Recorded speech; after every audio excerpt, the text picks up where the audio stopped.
wheels in the open road. I got the throttle wide open, feel my pace. Got 100 horses between my legs. No destination, no end in sight. Just me in the open road, riding into the moonlight. On my two wheels, all that I need is white lines and gasoline. Life in the fast lane, it's easy to maintain.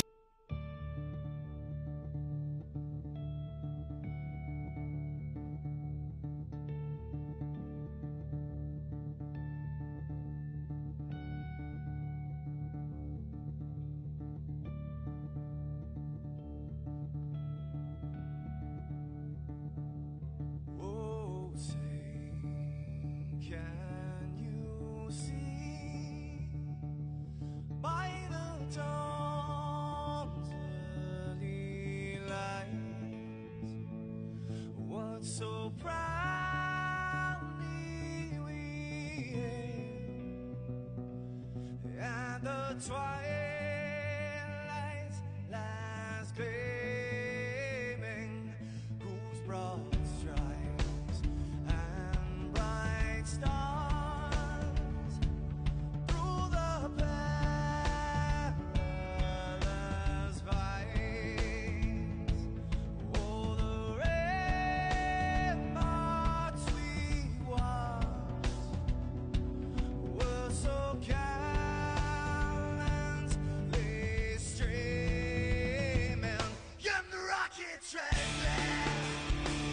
Bomb busting in air, gave proof through the night that our flag was still there. Oh, say does that star-spangled banner yet wave for the land of the free and the home of the brave.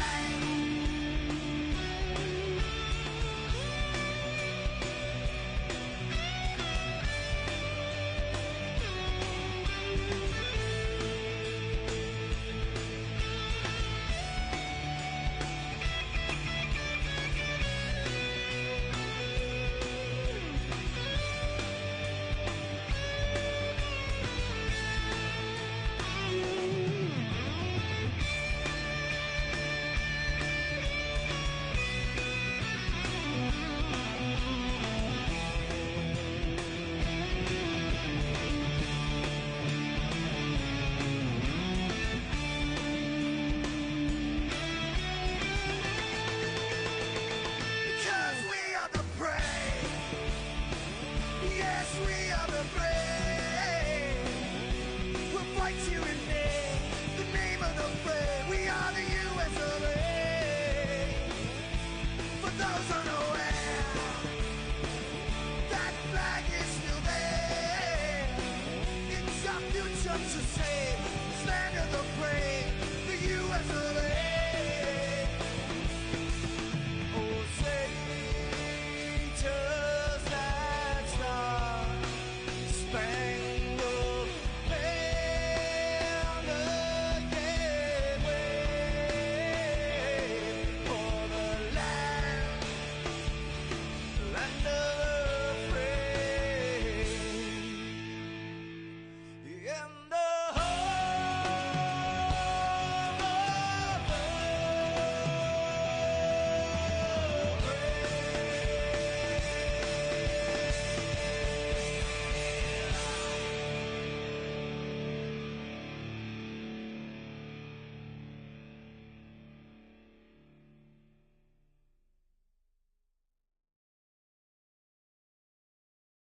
I'll read off the top 10.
Welcome, race fans, to the Domino's TYJ Racing Premier Xfinity Series, live on All Pro Broadcasting from Talladega International Speedway. This huge 2.66 mile high banked super speedway is where all the action is going to be tonight. Thank you so much for joining us, fans, for the PAD 250. PAD, People Against Distracted Driving. Hopefully you're not driving right now. If you are, pull over, find a rest stop, or turn us back on as soon as you get parked at the restaurant at your house. Got three very, very talented drivers who are going to be helping us out tonight in the booth. All three of these drivers are some of the best talent we have in Domino's TYJ Racing League. They all have wins, and they all are pretty good behind the microphone. I want to welcome in Tanner Talrico, Ashton Crowder, and Ryan Hill. Guys, how you doing tonight? Doing pretty good, Robert. How you doing?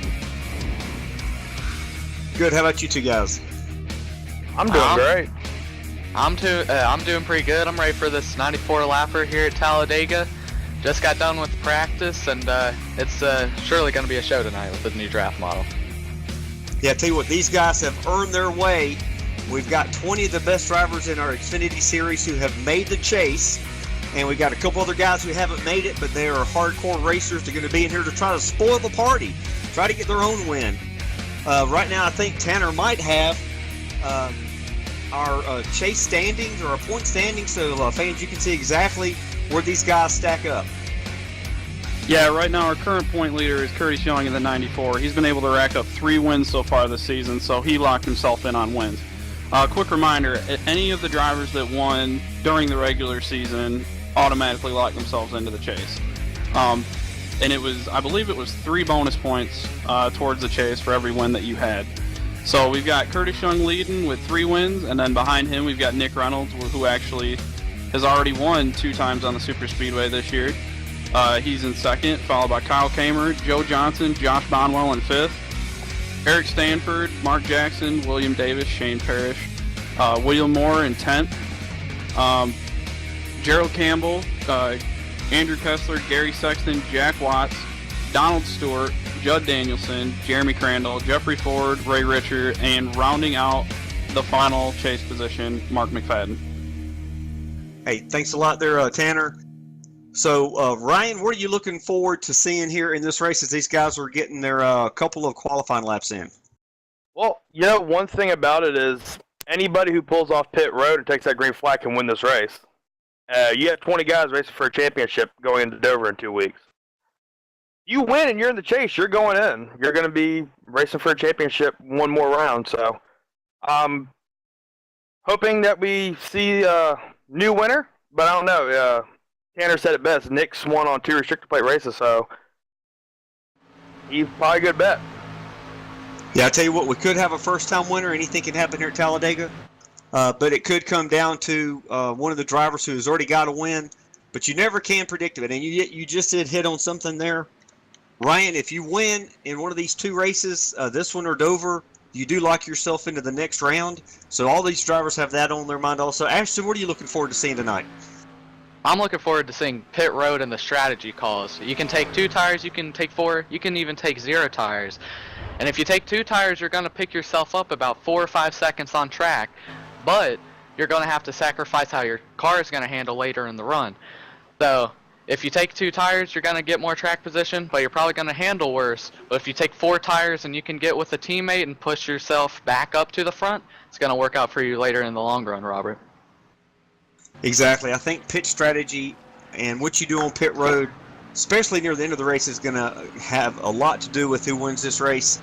Of course, you've got to be around at the end for the last lap, probably with 0 damage, to have a good chance unless you've got a really, really good car behind you pushing. So how important is it going to be, guys, getting on pit road, getting off pit road, and working with your teammates? Yeah, well, you mentioned pit strategy itself. One thing that you can't forget is just getting on and off pit road. I mean, these guys are going upwards of 200 mile an hour coming off turn 4, and they got to lower that thing down to, I believe it's 55. And if you don't come onto pit road with another group of cars and you don't leave with a group of cars, you could be leading this race and find yourself a lap down by the time pit stops cycle through. So you definitely got to have friends on pit road all night. Absolutely. All right, Ashton, guys. if you'll take a second and go over the guys on the grid as they're getting lined up. Yeah, well, it looks like we got William Moore won the pole here with a 52.92. Outside pole will be Mark Jackson with a 52.93. Inside of row number 2 is William Davis in that 11 car. Outside of row number 2, Josh Bonwell in the 56. Rounding out the top 5 will be Tim B. Cox in the number 19. Starting 6th in the 67 is Mark McFadden. He's a chaser. Behind him, starting in 7th, is Gary Sexton, also a chaser. Starting in 8th, we got Kyle Kamer. Starting in 9th, James Somke. And rounding out the top 10, as we said before, kind of the super speedway ringer himself, we got Nick Reynolds in the 10 car. Starting first car on the outside top 10, 11th place, you got Joe Johnson. Right on his outside is Curtis Young, which is our current points leader in 12th place. 13th place, we got Ray Richard. And 14th, we got the 420 of Russ Coe. 15th place, we got Danny Rude. In 16th place, the last car that took a time is Jeffrey Ford. Danny Rudy, my fault. In 17th place, we have Shane Parrish. 18th, Eric Stanford. 19th, Judd Danielson. And then 20th, it's Donald Stewart. 21st is a chaser, Jack Watts. Another chaser right to the side of him, or right behind him, is Andrew Kessler. Then 23rd, it's David Wright. 24th, it is Jeff Martin. 25th, it's Wesley Whitfield. 26th, Sean Callist, and a chaser himself as well. And rounding out the field will be Jeremy Crandall in the 27th position. Yeah, just real quick for you guys watching at home, a real quick tidbit to kind of help you guys out to distinguish the guys that are in the chase versus the people that are outside of the chase. If you look at these cars, you'll notice that some of them have a red trim banner along the top of the windshield, as well as a red splitter on the front of the car and a red spoiler on the rear of the car. The cars that have the red markings on them are cars that are in the chase and competing for the championship, and those without are the ones that are just here racing for the win. Thank you so much. Real quick, we're going to talk to Mark Jackson. He's a driver of that number 3. How you doing tonight, Mark? And what do you feel your chances are of winning this race?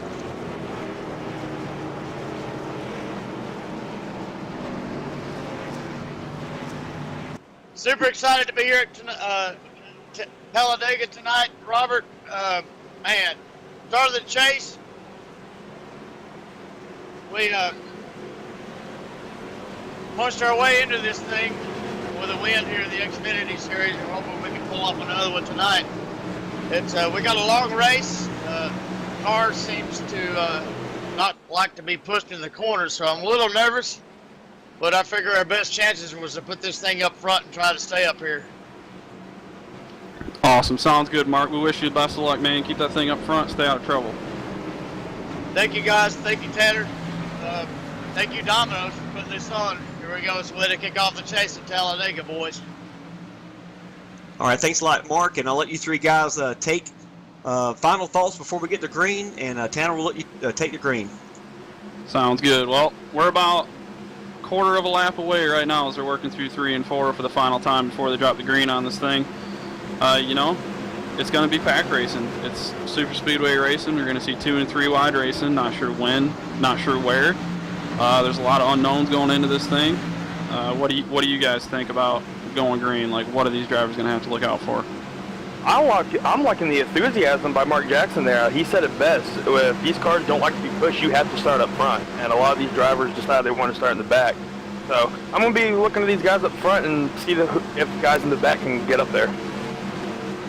I'm looking for the pack racing. That's going to be good. Tanner, lead us off. Well, here they come. They're thundering down the front stretch. Coming to get the green flag as they're going to enter the Geico restart zone here at Talladega Super Speedway.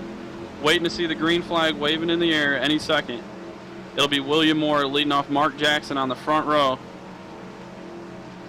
Looks as though the green flag's in the air right now. Pretty even start up front. William Moore's going to hang pretty even with Mark Jackson as they head towards turn number 1. William Moore on the bottom here. The top side takes about, I'd say, lap and a half to really get going, at least from my past experiences with restrictor plate racing. So, gonna have to see here in a little bit how the top line comes in. And right off the bat, we're already starting to see a pass on the outside. Mark Jackson and Josh Bonwell working that outside. That ain't wrong for the outside there, Ashton. Yeah, it happened down in turn number 2. Mark Jackson gonna get clear along with Josh Bonwell into 3 and 4. They're already really fast, and it looks like the 56 is actually pushing on the 3, so gotta see how that works out later in the run. Yeah, I'll be completely honest with you. I wasn't really expecting the outside to get that big of a run off of 2. Usually on the first start of the race, you see guys kind of hanging back and trying to anticipate what's going to be happening in front of them and just kind of playing it safe on that first lap. But them guys on the outside wasted no time trying to get to the front. As here comes Kyle Kamer on the outside, already making it 3 wide with your Super Speedway ringer, Nick Reynolds on the high side. And they went forward. Get Nick up there. Yeah, Nick's wasting no time at all. They're already trying to run 3 lanes. I'll be honest, I did not think they'd be this aggressive that early. Now, Ryan, you know, you're a race car driver yourself on here. If they're going 3 wide, you want to stay up there, or are you trying to fall to the back and let them wreck? Ask me that next week if I'm in that situation. I got you, buddy, but it looks like they're not going to go 3 wide for too much longer in the front, as that third lane's actually going to fizzle out. Nick Reynolds, who's won 2 restrictor plate races this season, is going to fall back there to about the 5th lane. Yeah, I was actually just watching right there behind the 94, Curtis Young and Nick Reynolds. It looked like the 420, and I believe that was the 1 car, James Somke and Russ Coe entering the trials, made a little bit of contact. Probably a little bit of light damage on those cars, but at a track where the aerodynamics is so sensitive, we'll have to watch them and see if that affects the race. Now, it is a long night, so if they have a little bit of damage, if we get a caution, sometime tonight, they can, pull it in to pit road and get that fixed. But definitely, and the 3 car going to get loose down the bottom. He's going to save it. What a save by Mark Jackson. Save. Wow, what a save out of the 3 car. That could have been a lot bigger than it was. It really could have, and that's just some good driving right there by 3 machine Mark Jackson. Big props to him. So y'all driving the Cup cars, what do you think about saving a race car at 190 miles an hour like that? It's pretty sketchy, I'm not going to lie. Definitely depends on the situation, but as you can see right there, Kamer just barely dipping the left front down onto the apron. If you get down there much further than that, it really upsets the car, and these things can whip around real quick. So you just got to be up on the wheel at all times, that's for sure. And Mark was up on the wheel, and he was able to hold on to it. Yeah, I tell you what, man, he just wheeled that thing on the apron. He kept it straight, and that's really what you got to do. You just got to be on your toes the whole night here, Talladega, Daytona, restrictor plate tracks, and he definitely was there, and he kept it safe, and he didn't really fall back that far. So, or actually now he's back in 20th, just hanging on to the draft. So, gonna have to see what happens to him later. Meanwhile, back up front, looks like Josh Bonwell in that number 56 machine is going to lead a lap with Nick Reynolds right behind. They're about single file right now on the bottom, and then it's 2 by 2 for about 8 rows deep right behind them. It'd be interesting to see if we get enough cars on that outside line now that they're up to speed to see if they can actually make any progress towards the front. As we got 1 car, looks like that's William Moore already dipping to the back. He's had enough already. He's going to the back. He doesn't want to be up there. I tell you, that's a pretty smart move there, dropping to the back. If I was him, I would have probably dropped back about lap 1, that being 3 wide like that. But that's going to put him in a better position if they wreck to have some time to back it down, try to avoid it. So that could be a smart move for later on. Yeah, now Ryan, I know. Actually, I think all of us will be running next week in the Cup cars. We don't want to obviously give away our strategy for the race a week earlier or anything, but if you were in these guys' positions, do you think it'd be better to be up front and have the wreck happen behind you and risk being a little more aggressive, or do you want to be in the back, being a little more conservative, just knowing that at some point you might have to check up and dodge a wreck? Being that I haven't made it past lap 20 in the last 2 restrictor plate races that we ran, right now I think I'd rather be up front racing. Got nothing to lose, really. As we say that we have 3 wide up front for 2nd place, and they're getting real close to outside one. We're coming up on 2 lap drivers right now that start from the pits. Yeah, it just goes to show how big of a difference it makes being in the draft versus being out by yourself. And as we mentioned in the pre-race, once pit stops roll around, you're going to have to be pitting with at least, I'd have to say, 3 or 4 other cars, just to maintain speed that the big packs can have. If you're out there with just 1 other car by yourself, it'll be easy to go a lap down and lose a lot of time really, really fast. Oh, definitely. I mean, you see these 2 lap cars that were just getting passed, and they were 2 cars in draft, and they just got swamped by the pack of 8 cars right here. Yeah, they got eaten up there on the high line, not having any draft, but that's going to be challenging for them to, get their lap back, because at Talladega, you go a lap down, it's not like a track, say, Texas or Charlotte. If you go a lap down, you can't just really race your way back and get your lap back and pull away from the leader. You got to hope for a lot of cautions, get a lot of lucky dogs to get it back. So that's going to be tough for them to make it back, but they're just going to have to hope they get a little bit lucky here in the next coming laps.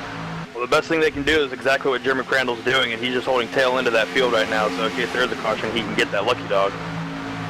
Yep, and it looks like we got a battle up front right now. It looks like the 10 car, Nick Reynolds, actually got to the lead, had it for about a half a straightaway, and then he was accompanied by David Wright. in that 42 machine, and now he's actually getting a push from Andrew Kessler in the 98. That's an Aegis Motorsports machine. Really working that high line, trying to see if they can go anywhere. It looks like they might be trying to build something up. Yeah, I guess you could say he's taking no bull on the high line, trying to get up to the front to the lead. Excuse my pun there, it's terrible. But he's actually not going to get the lead. It's going to be the 42 still having it, but he's got the help behind him, and he's trying to get to the front. Yeah, as you can see, it looks like the 42 is going to get a huge push from the 10 car down on the bottom. I would look to see the 98 probably get a pretty big run off of 2 here. Usually when the front 2 cars on the bottom lane get out there a little ways from the 3rd car in the bottom lane. Depending on how many cars are on the outside, usually if they're fairly nose to tail, you can get really big runs. Oh, looks like the 42's on the apron. Is he going to hang on to it? He saved it. Oh, we got Kamer sideways. Wow. Oh man, they are all kinds of messed up right now, but they're gonna all save it. That is amazing right They now. all saved it, but all spread out the field too. Now these guys are gonna try to work their ways back up there. Yeah, and we're gonna talk about it all night, how unpredictable this place is. I mean, that was only basically, 100 yards or so, and the whole complexion of the race just changed. We were talking about those guys hanging back in the back, trying to dodge the action if anything was to happen. Well, right there, they're far enough back to where they could just keep their foot in it, and it looks like they're going to be the pack to be now, as this front pack only looks like it's about 6 cars or so. That second pack's going to catch them pretty quick. Yeah, the second pack, they need to get single file because that first pack, they're still side by side battling for the lead. Yeah, I want to jump in here real quick, guys, and mention to all the fans again, thanks for joining us. You're watching the Pad 250 live on All Pro Broadcasting. Make sure you click that subscribe button so you get all the notifications for all of our races Wednesday and Thursday evenings at 8:50 p.m. Eastern. And you want to get those notifications so you don't have to worry about being here watching the race, because you don't want to miss your chance to win that free large 3-topping Domino's pizza. Yes, I did say that. We've given away over 30 of these things in 2017. It's real simple, fans, how to win that pizza. Before halfway, all you have to do, fans, is be the first person to accurately predict the winner of this race. Halfway tonight is lap 47. The first fan, you can either say in the live chat, I choose this driver to win, or you can text me personally, 919-883-7497. I'll give that number out again a little bit later in the broadcast. The first person who's accurate on that before lap 47 will win a free large 3-topping Domino's pizza, carry out only from any Domino's store in all of the United States of America, even in Canada. If you're up there, we got quite a few fans in Canada, so good luck, fans. Yeah, just real quick, guys. It looks like we were just talking about the lap cars and how quick they're going to get caught. Looks like we got Joe Johnson. I believe that's Ray Richer in the 44. They're pretty much by themselves towards the back of the pack. I believe they're running, I want to say 24th and 25th right now. They're a ways back off the leader. They're right now working through 3 and 4, and the lead pack is about halfway down the backstretch. So, this will be a good judgment right here of just how quick a pack of cars can reel in just a pair. You say that, and it only took that second pack 3 laps to catch the leaders, which is something you don't normally see in older builds that iRacing has produced for trick plate racing. Yeah, it's definitely, obviously us 3 that are in the booth tonight, we run the Cup car all season long, so we don't really get to have a real good feel of how these B cars draft other than the iRacing official series and hosted races and whatnot. And they're 3 wide right now going for the lead. Yeah, they're 3 wide for the lead right now. Looks like we got Curtis Young on the bottom, Nick Reynolds in the middle.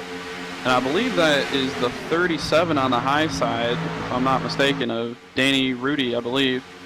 And yeah, going back to what we were saying, these B cars are really able to suck up to each other when you compare them to the A car. The A cars, there's almost like a bubble of air between the bumpers, and it makes it really hard to suck up to one another.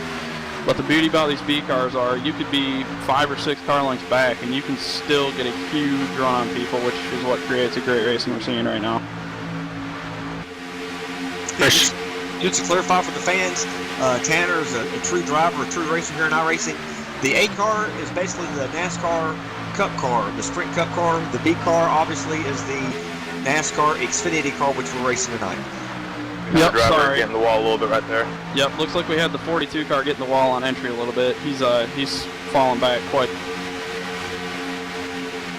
Yeah, that's exactly it. One mistake here at Talladega, and that can really cost you for the rest of the night. And it's still only lap 15 of 94, but that's really going to hurt him. If I'm not mistaken, he was running in the lead pack. He was first or second just a few laps ago. We had the 42 of David Wright. He was up there in that lead pack, and like Ashton said, you just barely touched that wall. It could ruin your night, and we'll definitely have to see later on tonight if he's able to rebound and get back up here. 56 of Josh Bonwell up the track just a little bit there, going to keep it under him. And just seeing a lot of just kind of twitchy stuff happening is really the only way I can explain it. And that, that just happens sometimes at restrictor plate tracks. With running 195, 200 miles per hour, any little move looks like a big move, and that's really just what's going on right now. So y'all are a little bit of some smart race car drivers. Being that the track temperature is up there, do you think we'll see a lot of tire wear here tonight? Being Talladega, Ryan, I don't think it will really wear that much. The track doesn't have a lot of, heavy loads on the tires, so I don't think it will really wear that much tonight, and that's why I think you'll see some people taking, a 0 tire stop or 2 tire stop. But if this is a track like, say, in Atlanta where the track is very, very abrasive, I'd definitely say so, yeah. Real quick, I'm going to do one of our famous Domino's driver profiles. While we got a second, we're under green. The leader, Curtis Young, in that number 94 machine. Curtis is from Shelburne, Ontario, Canada. I mentioned we've got some fans in Canada. We've got quite a few drivers up north of the border. His race team is Dive Bomb Motorsports. His basic sponsors are Go Fast Energy Drink. Also, his wallet. He puts a lot of money into his real racing. He's been in sim racing a couple years. He's got 7 years of real world racing up there in Canada. He does a lot of oval racing up there. He is the 2016 Domino's 2IJ Independence Truck Champion. He's got the 2016 Real Life Thrill Show Productions 4-cylinder figure 8 series first place. Also in 15 and in 14 he had a third place there. He wants to give special thanks to his father Randy Young, Gary Weston, and all the guys in the series who are helping him out.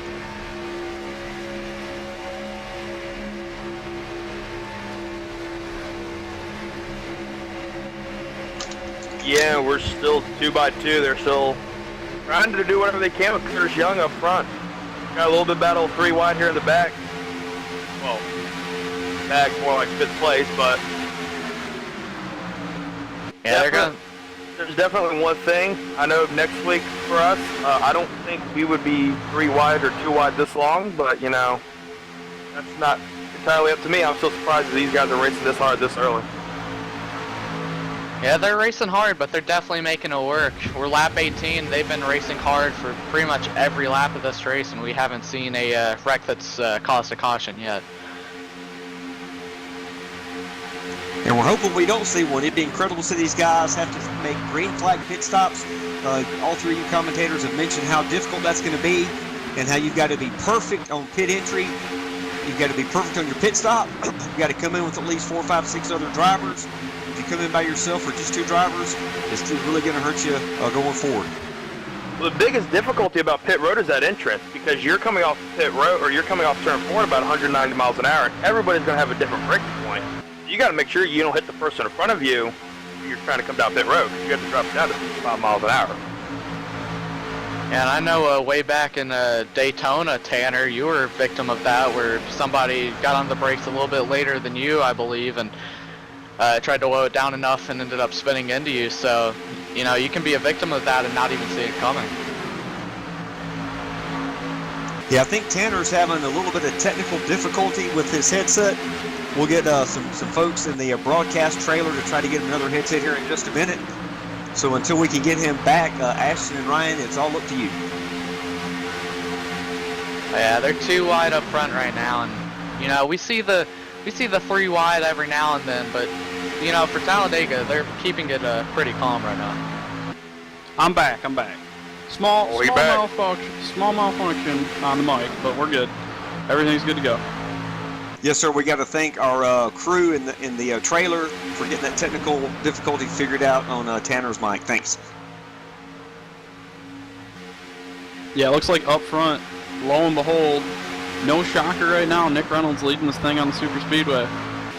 You know, if it was Census before halfway, I know I can't do it because I'm broadcasting the race, but I'll tell you what, any of you guys watching right now that are gonna get in on the free pizza deal, you know, the 10 car is probably looking pretty good to take your bet on.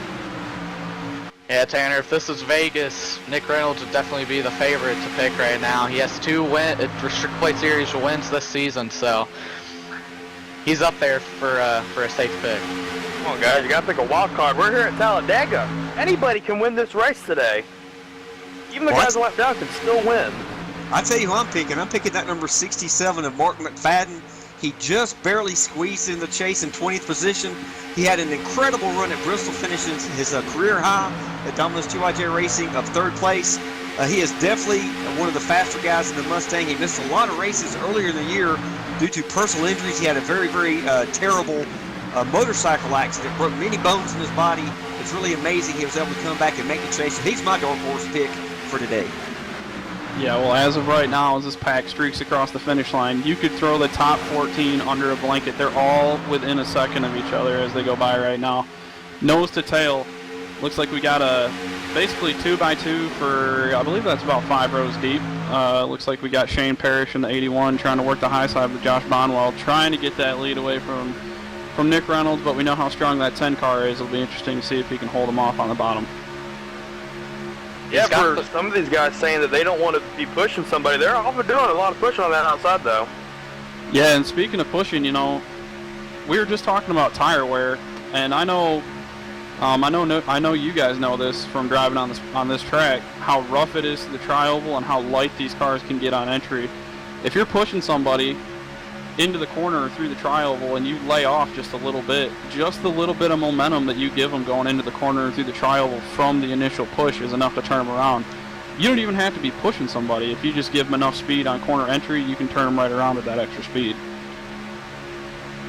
That, and you could get air on their spoiler too, and on their left rear, that can turn them as well. There's so many factors going into the tri-oval because it's weirdly banked in a way where the cars don't react good to it. So you get into the tri-oval, and any little movement to the back bumper just sends them. So drivers are definitely going to have to watch that, as the 81 right there, Shane Parrish, is going to have a run on the top through the tri-oval. Yeah, here they come across the line. I believe Shane Parrish is going to get him that time at the line. Yes, he did, by 17 thousandths of a second. Shane Parrish was your leader. He's going to drop down to the bottom right now. He's going to leave Josh Bonwell on the outside. I'm trying to see who he's working with right now. I believe that's Jeffrey Ford on the outside right now. 2 Fords leading the top. We'll see if they can work their way back up to the front. 2 Fords, and one of them has the last name Ford, so very fitting right there. Oh, there we go. Big wreck. Big one in Bama. Point leader. Was Reynolds in that? Did Reynolds got through clean? Curtis Young's in it. We got Curtis Young in it. We got Donald Stewart's in it. Wow, that took out a lot of real quick cars right there. Wow. As we said it before, anything can happen at anywhere on this racetrack. You are not safe anywhere on this racetrack. That was the leader too. And going to... Go ahead, Ashley. Thank you. And going to the replay here, just looks like what Mark Jackson was saying, really just can't push into the corner. It looks like Nick Reynolds was just given the 81 right there just a light push, Shane Parrish into 3, and car just didn't react well, and it turned him around, and really nothing for Shane to do. Went back up the track and collected a few more cars, and even getting on the brakes coming back up the track like that. This track has so much banking, it really doesn't do anything, and Shane was just helpless from turn 3 all the way through the wreck. Yeah, I'll tell you what, there's a couple cars that took some pretty hard hits right there. Curtis Young in the 94, he got into the outside wall really hard. The 420 actually got airborne, got up into the catch fence in the middle of 3 and 4. He went for a ride down the banking. And, you know, you hear about it at places like Dover, you hear about it at places like Bristol. Any place that has really high banking, we call it self-cleaning. What tends to happen is the cars go down the track when they wreck, they go up to the wall, and then when their momentum stops, they come back down the track. So it's really hard to get around these wrecks, especially when you're going 200 mile an hour, and it looks like some people just weren't as fortunate. Yeah, on that note, fans, we're going to take our first quick commercial break. We'll come right back with the results of pit stops. You're watching the Pad 250 live on All Pro Broadcasting. Fans, we'll be right back. Hey, this is Garrett Smithley driving the number 0 JD Motorsports Chevrolet, and you're watching All Pro Broadcasting.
Welcome back, race fans, to the Domino's TYJ Racing Premier Xfinity Series, live on All Pro Broadcasting.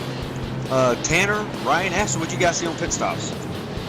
Oh, I believe, if I'm not mistaken, it looked like the 67 of Mark McFadden may have taken 2 tires to get himself the track position to get into the lead. And I believe everybody else behind him has actually taken 4. We were talking about at the beginning of the race, you know, tire wear here at Talladega, because the load on the tire isn't super substantial because the track's so big. You know, you can kind of get away with taking 2 tires. Actually, you could probably get away with taking no tires, in all honesty. So, you know, when pit stops roll around, if you got enough fuel intake and you're really willing to gamble on track position, you might be able to take a little less fuel and only take 2 tires or no tires and be able to make up a lot of time. As we see a couple cars making the pit stop coming down pit road, maybe trying to get a little different pit strategy than everybody else. Yeah, 1 lap at Talladega, or 1 more lap of fuel at Talladega is big, so gonna be seeing a few people do that right now, and I believe that's Wesley Woodfield gonna be doing that, so. Yeah, I actually don't know who that is, to be honest with you, but seeing a few people make that strategy call. Personally, I wouldn't make that call, but they're gonna do it anyways, and they're gonna try to see if that works out for them later on. But Nick Reynolds, yeah, caused that caution right there. He got an EOL, so he's coming into pit road again just to get more fuels. And, yes, sir. Yes, sir. About that action real quick, we got Josh Bonwell running second in that number 56 Mustang GT. He's got Pat over the back. Josh, you're running second. Do you have any damage?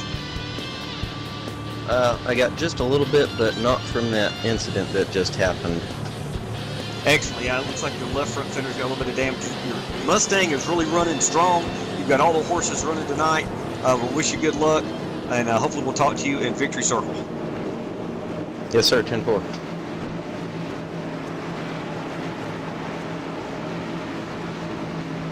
Well, it looks like we're about a half a lap away from going back green here at Talladega.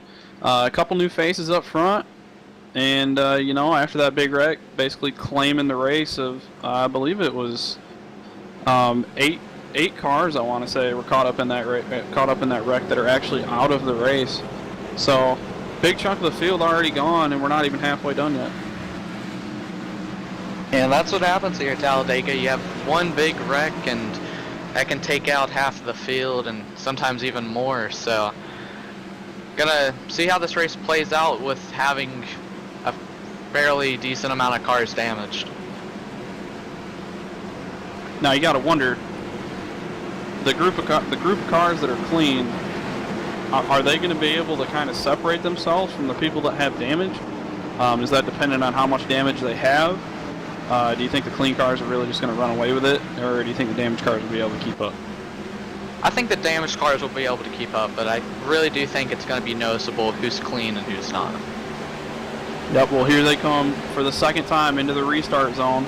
It's going to be Mark McFadden and Josh Bonwell on the front row. Behind them, we've got William Moore, and I believe that's the 24 of Eric Stanford. Green flags in the air, and they're going across the line right now, headed towards turn 1. Mark McFadden with the pretty good jump into turn 1, and at Talladega, again, the jump isn't always a good thing, but he keeps the 58 right on his bumpers, so it's not going to hurt him too much as they come out of turn number 2. Yeah, we talk about it every time we go to a super speedway. You know, any track other than a super speedway, you want to be checking out and you want to be putting time between you and second place as much as you possibly can. But you know, super speedways, restrictor plate tracks, it's a complete opposite. You don't want to get out there too far because you become really vulnerable to getting draft sucked off of you. And you know, that really opens up the guys behind you to have really big runs. Yeah, a little bit of house cleaning. We got Donald Stewart on pit road, heavy damage. Shane Parrish on pit road, heavy damage. Brusco, pit road, heavy damage. Curtis Young, pit road, heavy damage. And the lucky dog was the 73 of Jeremy Crandall. I'll tell you what, being the lucky dog at Talladega is definitely a lot more lucky than it is any other track we go to. We were talking about before the race how hard it is to get laps back here. It's not like any other track where you can actually race your way back to the lucky dog position. You have to have a lot of things go your way when it comes to when the cautions fall, when pit cycles cycle through. And you know, if you're by yourself or if you're in a pack, there's a lot of variables that go into getting the lucky dog. And it looks like 73 car was in position that time. That he was, and back up to the front though, Mark McFadden took the 2 tires to get the track position, still has the track position now, he's P1, but that 58 of William E. Moore working the outside line with the 24 of Eric Sanford. Gonna be interesting to see how this top line forms on this second green flag run. If it's anything like the first green flag run, it won't take long, as we got Judd Danielson trying to get back up there to get one of his 2 laps back that he's a lap down. Yeah, and I mean, one thing you got to remember when we're looking at the playoff picture, Mark McFadden came into this race. You know, he was 20. I believe he came in 20th in points. He was the last car in the playoff picture, and you know he's leading at Talladega right now. I know we're not even halfway done yet, but you know, you advance this race 40 or 50 laps or so when we get down to the end of it.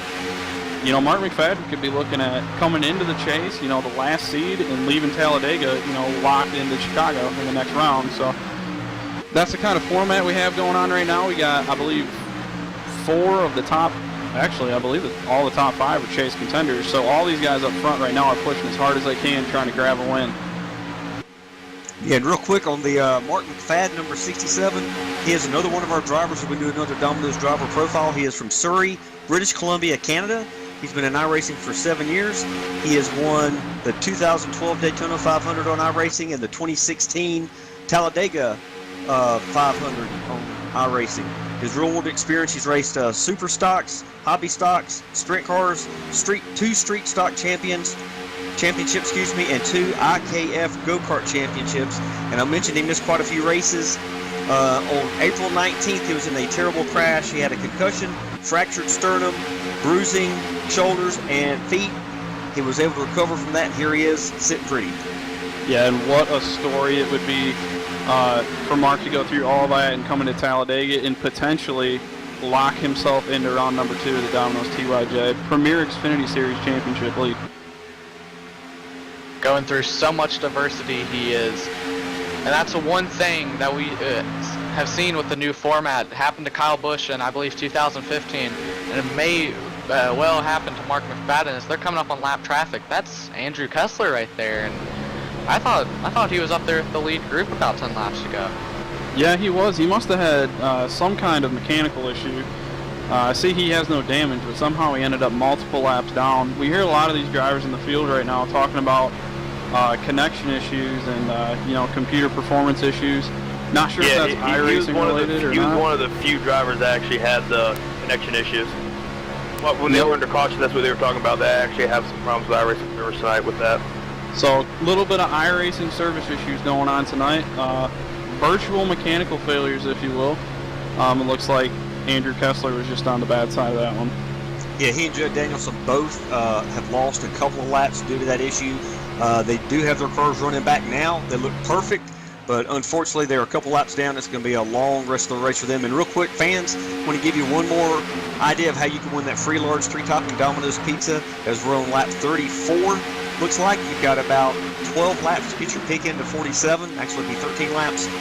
All you have to do, fans, is text 919-883-7497. Or if you're watching the live chat, say, I choose this driver to win. Only choose one driver. I forgot to say that earlier. Don't choose a driver. 10 laps later, choose a different driver. 5 laps later, choose a third driver. You can only have one choice to be fair to all the other people who are choosing drivers. The first fan to actually pick the winner of this race by lap 47 will win that free large 3-topping Domino's pizza. Carry out only from any Domino's store in the United States or Canada. And we will update you at the end of the race on who wins. Yeah, I'll tell you what, right now it's looking like it could be anybody in this front pack of about 15 cars. Everybody's got a shot. We've got quite a few chasers up towards the front right now. We've actually got William Moore, Eric Stanford, and Judd Danielson right now trying to make that top side work.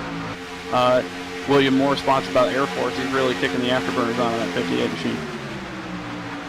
Yeah, you mentioned Judd Danielson. Again, he's actually 2 laps down trying to unlap himself in 1 lap. He's not eligible for the lucky dog. The caution was coming out right now. Gary Sexton would actually be back on the lead lap. Yeah, so right now, one thing that Judd's got to be careful of, he doesn't want to get himself in a position where he's really surrounded by a big pack of cars. You know, he's really not racing for anything right now other than getting his laps back. If I were him, I'd be now. Exactly. If I were him, I'd be trying to hang back behind this pack just a little bit to play it safe. But you know, we're all race car drivers. We've all got, you know, things we want to do, and you know, we're pretty hard-headed people. And if we want to get up there and race, we're gonna do it. And you ain't lying. Man, Tanner, if I was them right now, I'd be going through the front, man. Gotta get in that lead no matter what. Even if you're 3 laps down, the racer in you just wants to get up to the front. So that's what I would be doing right now, personally. And you know, Domino's on that hood of that race car is loving it. Anytime we can talk about somebody, whether you're 2 laps down or whether you're leading the race, sponsors love publicity, and he sure is getting it right now. He is, and that's a fun looking car right there. I tell you what, he's got all pro broadcasting on the quarter panel, right next to the number. Looking pretty slick. Yep, back up front, it looks like we got William Moore in that 58 machine trying to work the high line. I thought for a second he had the 67 clear getting into 3. Eric Stanford really giving a big push into the corner, but you got to wonder after that last big wreck, are these guys being a little more weary pushing? Like we were saying, we've only got a handful of, undamaged cars really running up front right now. We know that. The drivers know that, and I'm sure they're looking at it as, hey, we've only got a couple cars left in the field. Let's try to keep this amongst us because they all know they got an equal shot at winning. No need to be pushing it around each other right now at this point in the race. I have to be watching a different race because these guys are pushing each other left and right on my side while I'm watching. These guys are still acting like it's the last lap, and that's good for it. It's good racing. It's good racing. It's great racing for the fans, and anything can still happen. We still got a long ways to go. Where else but Talladega can you say that the underdog coming into the playoffs is leading the race, closing in on halfway? You got a car that's 2 laps down, duking out with the leaders, and you can throw the top 15 cars under a blanket right now. That's super speedway racing at its best, and we sure are seeing it. Now going back to y'all talking about the outside, it's kind of surprising that the outside hasn't taken off as well as it did before the first caution early. Yeah, it just seems like it stalls out right beside Mark McFadden, and they just can't go anywhere. Yeah, I think that goes back to how many cars are left in this race. I think to make that top side work, you got to have at least 7 cars, single file on the top line. Just as I say that, the 58's got a pretty big run into 3. But yeah, I think to have the top side working, you got to have 7 or more cars single file on the top side to really get it going. And it looks like right now the bottom's pretty predominant.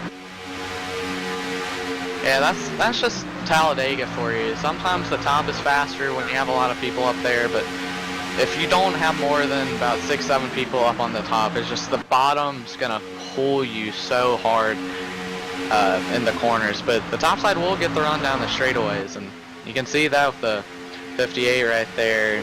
He gets the run down the back straightaway, but just can't quite clear him. Yeah, for the last few laps, it looks like he just the tire in front of him, and it just stalls out going into turn 3.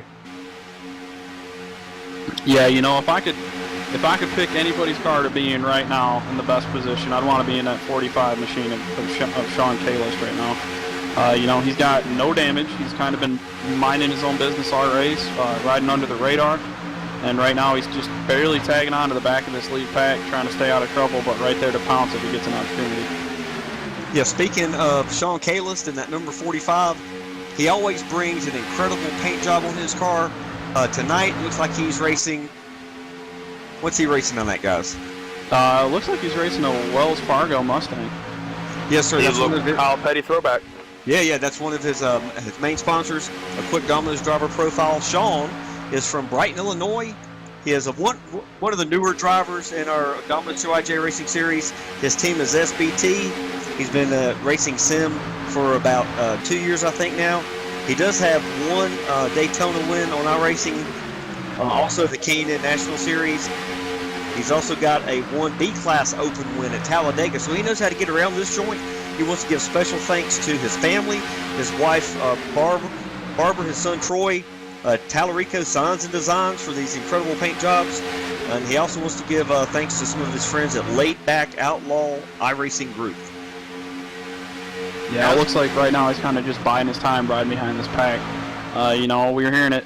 Sean's pretty good on these super speedways going by those stats, so I would not be surprised if he gets up there and jukes it out with the leaders here pretty soon. But yeah, talking about Tallarico Signs and Designs, that's your company, right, Tanner? Yeah, that's my company. I've been about the last year or so slowly been getting myself into graphic design, both in iRacing and in the real world. And yep, I did design that paint for Sean, and that was actually, I believe, the second ever paint I ever designed. So that car that he's running right now kind of means a little bit to me. So it'll be cool to see him up front. Yeah, Tanner, tell the fans who are involved in iRacing, or who are not, how they can find out more about how to get a paint done personally by you, if you have a website, or how they can reach you. Yeah, actually, I'm in the process of putting together a website right now, but anybody that's interested in any kind of iRacing graphics, online graphics, I actually do real-life graphics as well. I can do anything from a business card to a full-blown website. Anybody out there that's in any kind of need for that type of thing, Feel free to get a hold of me on iRacing if you are a member, and if you're not, you can get a hold of me through my personal email, which is Tallarico, TALLARICO 112 @gmail.com, and I'd be glad to work with you for anything graphical related. Thanks a lot, Tanner. Yeah, sorry, we just had to get that little plug in there, you know. Yeah, no problem. Hey, we appreciate you guys stepping up. It looks like we have a new leader. Looks like it's a 24 of Eric Stanford. How'd that happen? Yeah, the outside actually was coming into play a little bit, and now we actually have the 15 pushing Judd Danielson.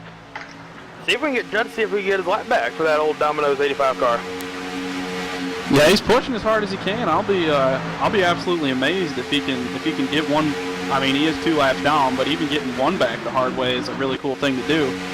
And to get one lap back, to get back on the lead lap, opens up a huge realm of possibilities. I mean, being 2 laps down, you're pretty much out of it. If you can get yourself back to 1 lap down, there's a lot of opportunities to get back on the lead lap, whether it's the lucky dog, you can take the wave around, or you might be able to race his way back to the lead lap like he is right now, trying to get this lap back. So getting back to only 1 lap down is a huge accomplishment when you're 2. So.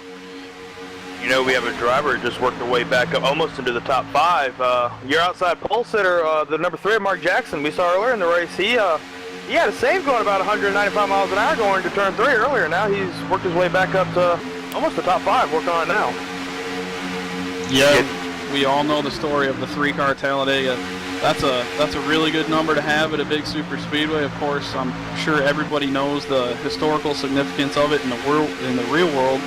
And, Mark's definitely representing that here tonight.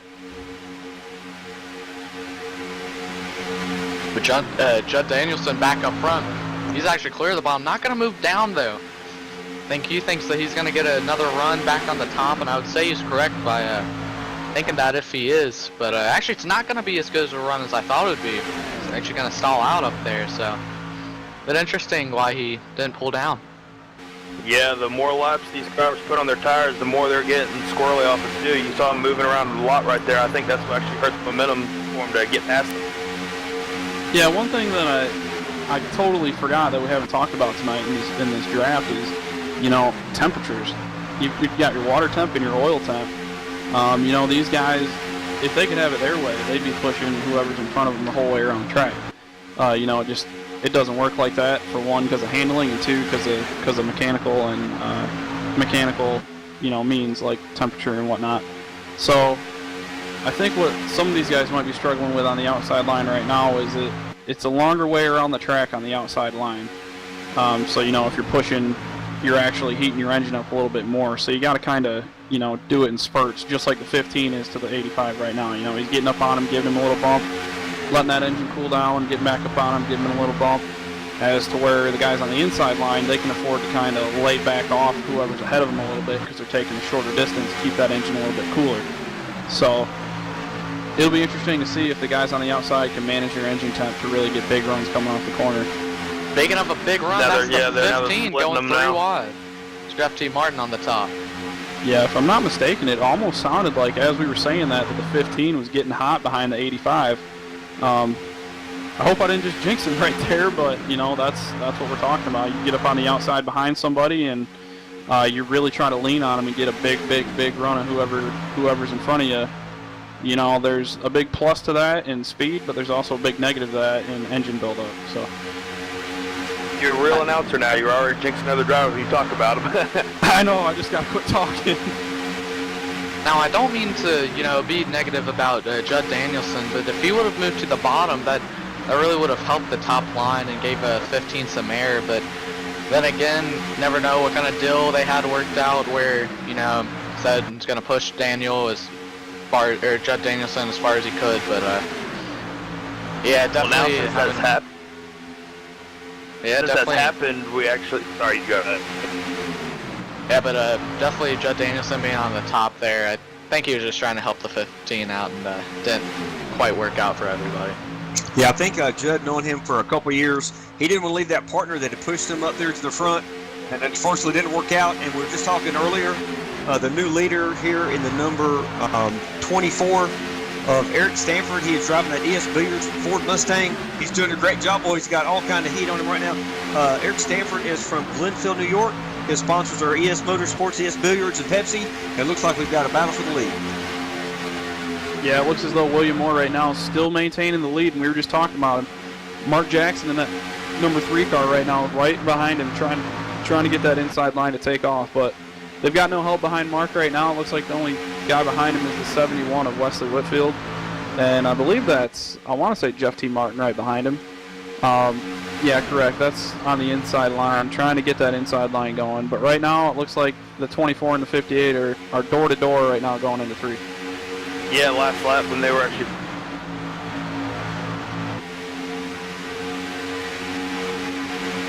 Yeah, go ahead, Andy. Ryan. Yeah, that's fine by me. Looks like we're getting a call. We're going to do we'll crank it up here on lap 50. So we'll go ahead, we'll cross the line, we'll crank it up right here.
Oh, we got a big wreck on the back. Oh, guys. big wreck. They're still wrecking. It looks like it was Mark Jackson in 71. I believe that's the 42 of David Wright getting into 3. Looks like that didn't end up being as big as it could have been, but it looked like it was a solid 3-car wreck getting into turn 3.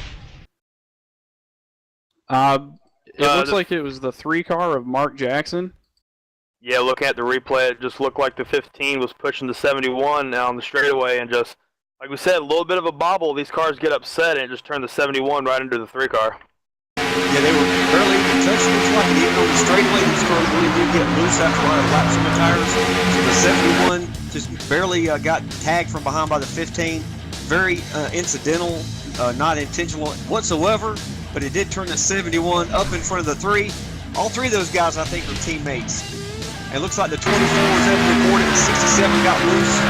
After that, it spun into the 42. So quite a few cars got damaged. Yeah, going back and looking at the wreck after the wreck, 42 was doing some good driving, trying to keep it off everything after that wreck. He was able to lock it down and keep his car relatively clean. Yeah, I'm not sure who he got into when he was sliding into turn 3. I believe it was the 67, though. I believe it was McFadden.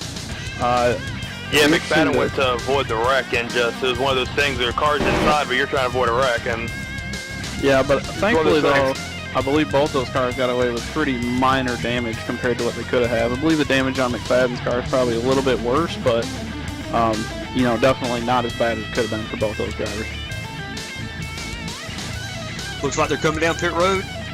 Somebody wants to take the leader and let us know exactly what they're doing as far as tires and fuel. Yeah, right now we got William Moore coming down pit road, working his way towards his box right now. He is your leader. I believe, yeah, he's leading this race from the pole. So your pole sitter right now back out in front. Slide through his box. Slide through his box a little bit. Right side's going up right now.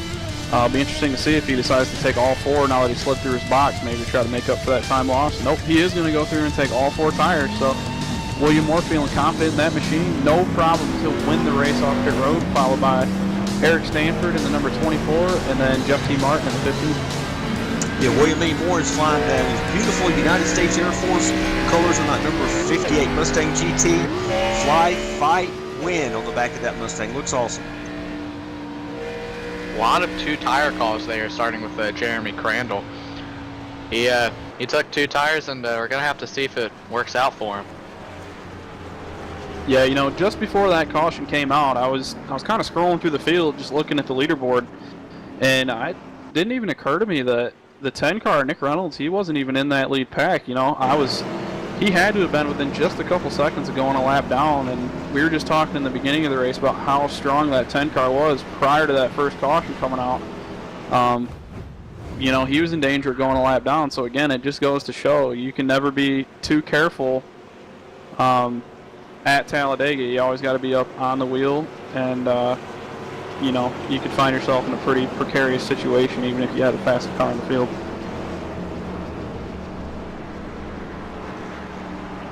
Yeah, and just real quick, guys, if you haven't gotten your pick in for the free pizza giveaway, we're closing in right now. Actually, I believe the vote is over.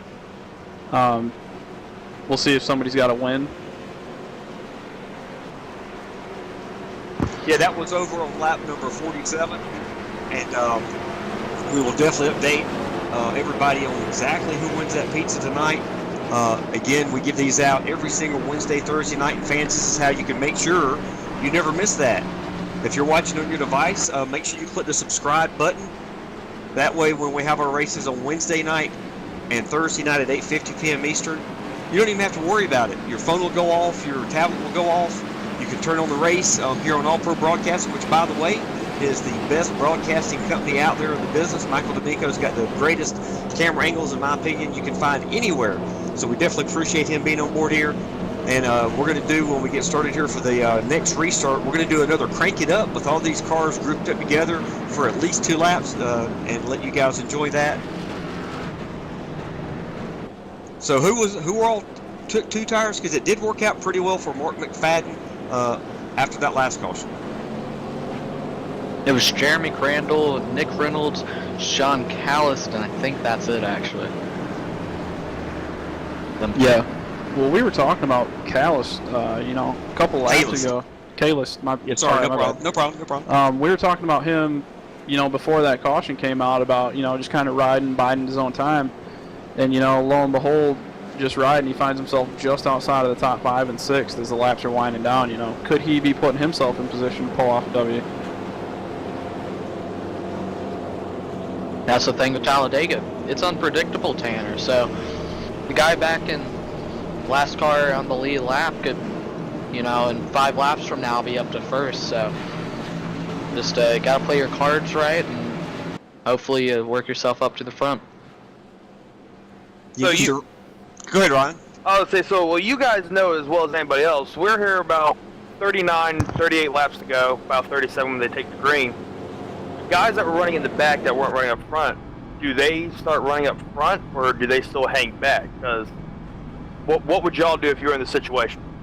Well, I'd be trying to cut my way to the front as soon as I can, because I know at Talladega, you kind of get gridlocked. Once guys get side by side, there's really not a whole lot that you can do.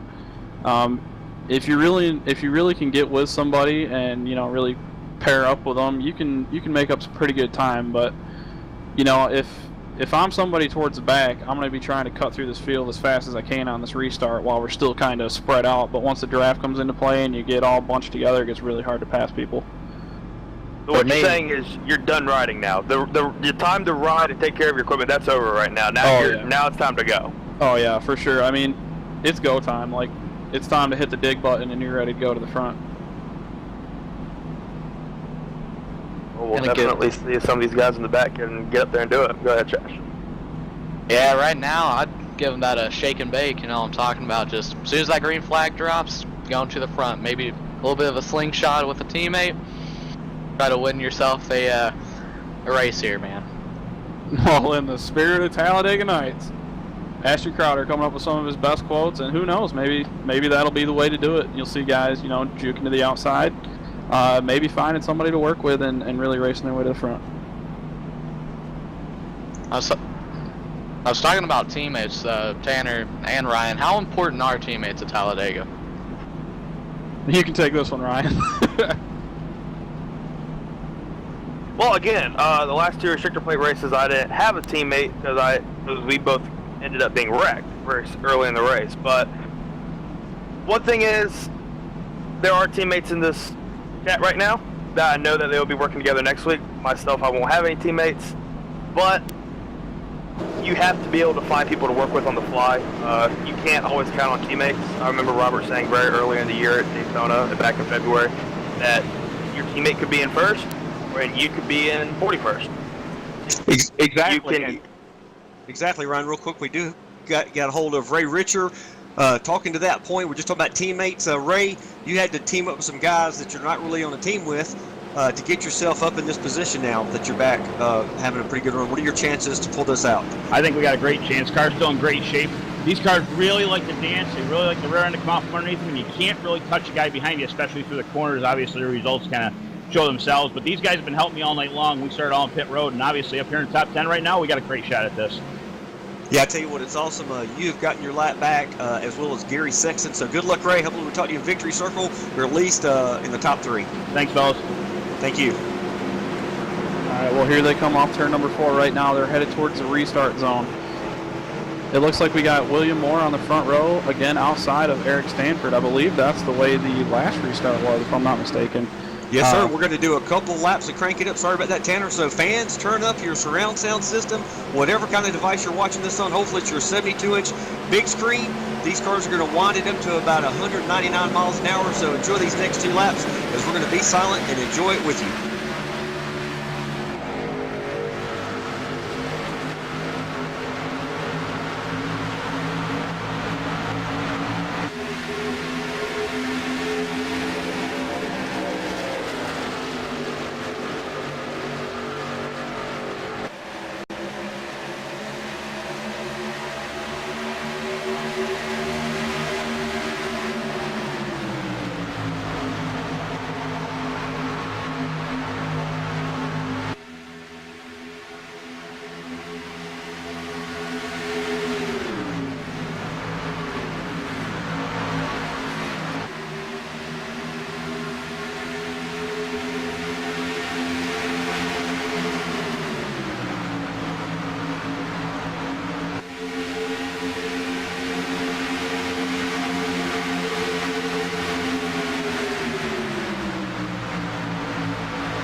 All right, fans, thanks for being patient and enjoying that crank it up.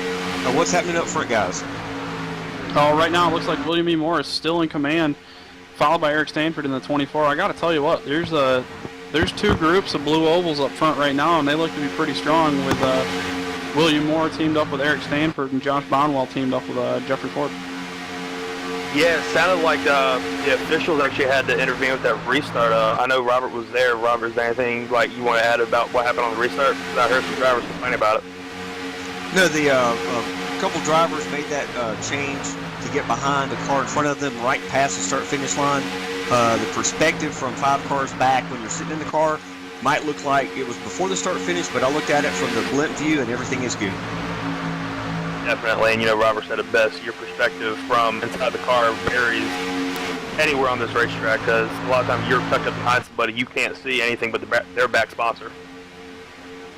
Yeah, exactly. And, that's one thing, again, that just makes super speedway racing so tough and, honestly, as a driver, so almost intimidating. I mean, on top of the fact that you're within, a foot of somebody, in front of you and behind you and next to you, double that with the fact that you're doing 200 mile an hour and you can't really see where you're going. And one mistake, it can take out you or the rest of the field. Exactly. It tends to get, pretty nerve-wracking as a driver, but these guys are doing pretty good right now, holding it all together. Yeah, definitely. While we were passing by, we actually had our points leader, Curtis Young, come back out on the pits. So he sat in the pits and got all his damage fixed. Tanner Ashton, I know you guys definitely know it as well as me. Any points you can get going to this chase matters, and, I have to applaud him for getting his damage fixed and coming back out here just to try to score any little point he can. And that's exactly it in the chase. Every point, like you said, matters, and the more points you can get, the better. So even if you're running 20th instead of 30th, that's still 10 more points to your advantage. So whatever you can get out of the race, whatever you can salvage, that's sometimes what you got to get. Well, and on top of that, too, in 2 weeks when we go to Dover, Dover's known to be a pretty grueling racetrack when it comes to, wrecks and whatnot. So, we could go there and it could be a pretty rough race. Some of the other chases could get caught up in a wreck and, where they lose points and they might have enough damage for it, they can get their damage fixed and they're just done for the remainder of the race, That's where right now Curtis going out and running these laps and, picking up those valuable points might be the difference between him making it into the next round on points or not making it in. And to add to that, I think that's why you're going to see these last few laps when we get down to it in 30 laps or so. You're going to see a lot of these guys making moves that would be questionable because they know if they win, they're in. Yeah, this is a really unique playoff format. It's something that is fairly new to NASCAR racing. It's not really all about points anymore. We're trying to make winning more rewarding. So that's exactly what these guys are doing. They know the same things that everybody else knows when it comes down to this format. And, if they can go out and get a win and lock themselves into the next round, they're going to be going as hard as they can to get it. I just want to mention right now, two-time restrictor plate winner this season, Nick Reynolds, working the top, trying to get up to the lead and possibly get a third restrictor plate win of the season. And if you don't remember earlier, he was penalized, had to start at the end of the line. So Nick knows exactly what he's doing on these plate tracks. Matter of fact, he's a great driver everywhere we go. But I'm actually impressed big time that the number 10, Nick Reynolds, is back up there in the lead pack, fighting for the lead one more time. Yeah, you can't stop him. He's so fast on these super speedways. It's it's almost like he's got an advantage that nobody else has. But obviously, this is fixed setup racing, so he doesn't. But just the amount of speed that it seems like that car has, he can come. Well, he has. He's come through from the back of the field all the way back up to the front. He's been in the lead. He's held people off from the lead. That 10 car is really quick, and I would not be surprised if he can get himself in victory lane. Yeah, you can't count out the two guys behind him. You got Jeffrey Ford pushing him. You got Josh Bonwell. I only think Josh Bonwell has gone to that yellow line once this race, because every time you talk about him, he's always on that outside pushing somebody. So definitely, they're trying to get that outside working again. Now, a lot of drivers like to stay on the bottom for a lot of the race and, stay on the yellow line and try to make sure they don't lose any positions. But when you're down there, you really get landlocked really quickly. So the guys that stay up on the top are going to be the ones that are going to push people up to the front and gain more positions than just, people that are staying on the bottom all race. Yeah, once these laps start, and actually we have the, looks like 246 trying to get out and get some air as Tanner was going back many laps ago. It looks like Jeffrey Ford getting hot right there on the outside trying to push the 10 car. Yeah, and one thing about these cars are if you get them hot and you really get the oil cooking and you get the water cooking, mainly the oil, if you get the oil too hot, oil's thick and it holds heat. So if you get the oil warm, it's really hard to get the thing to cool down. If you get the water warm, you can kind of get away with it a little bit more since water doesn't hold as much heat as oil. But if you start seeing that oil temperature starting to climb, that's normally a pretty good sign that you need to back out of it and let that thing breathe a little bit. Especially when it starts flicking red. Yes. Blinking red. You need to stop whatever you're doing and get that fixed. Yeah, right now it looks like, though, Jeffrey Ford has kind of thrown caution to the wind. He's really all over the back, and Nick Reynolds, I thought for a second that he was going to be able to give him a big enough push coming across the start-finish line that maybe Nick was going to be able to clear William on the bottom for the lead. But it looks like Stanford's just really, actually, he's looked like he's getting kind of warm. He's having to duck to the middle right there and get a little air. But, Stanford's been doing a really good job pushing William. Those two have been, pretty much the class of the field these last 10 or 15 laps. And you can see that the laps are winding down. The cars are getting closer together, bumper to bumper and side to side. These cars starting to side draft each other, and they're starting to hit each other in the corners, and that's only going to get worse as the race goes by. But it's going to make for some great racing here for the finish, though. Oh, yeah. The time bomb is ticking. We're getting down to it right now, We talk about normal races, ratcheting it up when you get down to the end, but when you pack 20 cars, 20 cars all nose to tail with just a handful of laps to go with a potential champion. Oh, wow. Makes a lot of Whoa. contact. A lot of contact on the high side with Nick Reynolds. Oh, William Moore might be stuck in the middle. Here comes Judd And there's Danielson up three the middle. wide, and we got a lap car they're going to have to deal with here coming on the front stretch. Wow, we all might as well just be weatherman tonight with the amount of stuff that we predicted. So, wow, I can't believe those guys are shooting right up the middle like that and actually making it work, just the two of them. Yeah, it looked like 58 went to throw a block on that outside like a NASCAR driver would do, and just outside had too big of a run, and they just got together in the back bumper. They got real swirly. Yeah, that was some pretty significant contact. I gotta wonder if maybe some of those guys got some damage out of it. Actually, it looks like William Moore has got a little bit of bumper cover damage right there in the right rear taillight area, right by the number. Actually, I believe Nick Reynolds has some splitter damage as well, so some pretty significant contact right there that last time coming off turn 2. Gotta wonder if that's going to hurt the speed of these cars in a couple laps. Nah, these cars are going to drive great. These guys are going everything to the wind. We almost saw Judd Danielson right there on the entry of the corner actually get up into the door of Nick Reynolds, but looks like we got away with it. And here comes Stanford on the high side. Still Judd Danielson's 2 laps down, still just trying to get a lap back, and time's running down here. He doesn't have too much left. Yeah, he's fighting, he's clawing, he knows he's in the chase, he knows there's a lot on the line. He's going to fight until the checker flag drops, whether he's 2 laps down or whether he's on the lead lap. We were just saying how important points are. He's doing everything that he possibly can just to get a handful of points to, give himself a little more insurance when it comes cut time at the end of the race at Dover. And every time we see a lap car, personally, I get a little bit scared, because when they're 2-3 wide and you have a lap car coming up on you, it can get sketchy real quick. Yeah, you get a little bit scared. Imagine being in those cars. They got to be out there. Imagine being in the lap car with that big old pack coming up on you. Oh, yeah, and they're significantly faster than you, but I'll give credit to these lap cars. They're getting down on the apron. They're getting out of the way, so that's a big plus for them. It really makes these guys up front a little bit, I don't know how to say it. They can catch their breath a little bit more, even though I'm trying to catch my breath for them. Yeah, absolutely. I mean, it's an unspoken gentleman's rule in racing. When you're a lap down, you always give the leader the preferred lane, which at Talladega is kind of hard to do, being that every lane can potentially be the preferred lane. But, they're doing the right thing. Some guys getting down to the apron, some guys going all the way out to the wall, and we definitely applaud them for doing that and not disturbing the race up front. But looks like right now William Moore and Eric Stanford are still door handle to door handle as they're coming across the start-finish line to complete lap 71. You see Nick Reynolds behind Judd Danielson. Looks like he's trying to get some air here.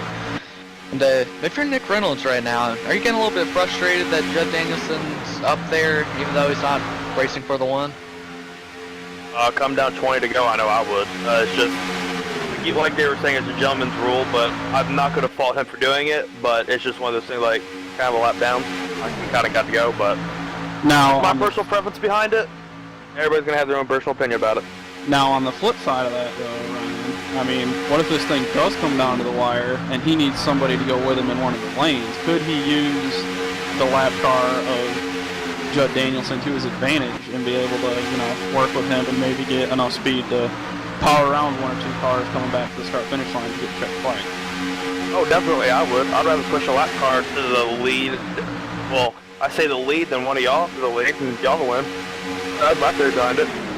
One thing also to keep in mind is a lot of these drivers that are lapped down, that are getting on the apron and moving out of the way, they have got a considerable amount of damage, and they're at least 5, 10, some cases 15 miles an hour slower. I don't think there's any damage on the 85 Domino's machine. I guess I would be lying if I said I was not biased. That is a Domino's car, Domino's TYJ car.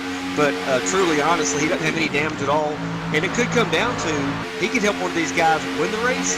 If we have a couple of late race cautions, he could get 2 lucky dogs in a row. You just never know. So he's got the speed to run with these guys, obviously, because he's not slowing anybody down at this point. And I think with 2 or 3 to go, he's probably going to let these guys race it to the win. Yeah, I think these two up front have found something. The way they've been working together since about the halfway point, I think they found out that if they're able to plug up, the front 2 positions on both rows and they can hold it there, they're basically narrowing up their chances for the win.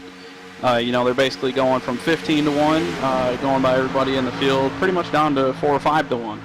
So I think right now they're kind of playing chess with the guys behind them, maybe trying to hold up each lane and just, let them both lead the lanes.